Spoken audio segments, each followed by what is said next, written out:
dito po sa service contracting na pinalutang po ngayon ng gobyerno para matulungan itong ating transport sector kung saan may dagdag na bayad for PUV operators and drivers. Siyempre kapalit po yan ng maayos at tuloy-tuloy na biyahe para po sa ating commuters during off-peak hours. Pwede niyo po bang sabihin sa amin muna yung implementation nito? Kailan ang simula? Sa Metro Manila po ba ang simula niyan? At ilan po initially yung mga makakasama dito sa service contracting? Opo, thank you po Ma'am DJ Chacha. Yung programa po nating Net Service Contracting, ngayong araw po nagsimula. Ang sistema po ay para sa bus.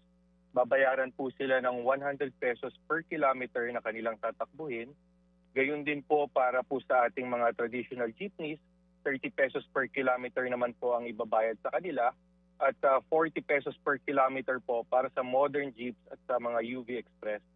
Ang kapalit po nito ay sinisigurado po natin na tatakbuhin nila yung kanilang mga ruta at magkakaroon din po ng 20% discount sa ating mga pasahero.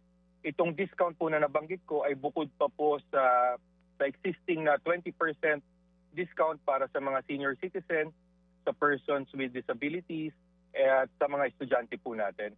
Ang rollout po nito nationwide po with 823 routes, 545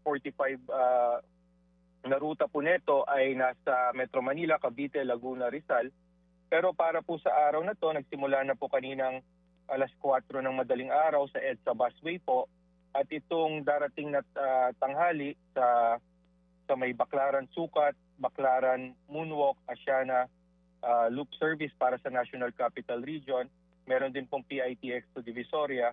Sa Region 1 naman po, meron po sa Santa Maria to Dagupan at gayon din po sa Cagayan de Oro. Sa Iloilo po, may isang ruta rin at tuloy-tuloy pong bubuksan ito as we progress po. Mga kapatid, para sa iba pang mga balita at impormasyon, sundan niyo po kami sa X, Instagram, Facebook at syempre sa TikTok, True Network PH. Mag-subscribe din po kayo sa aming YouTube channel, True Network. May website din po tayo, truenetwork.ph. At pwede nyo rin po kaming mapanood sa Channel 19 ng aming True FM TV. Lagi pa rin makinig sa radyo dito po sa 105.9 True FM dahil dito, laging true sa'yo, kapatid. Dito tayo sa totoo, tunay at tapat.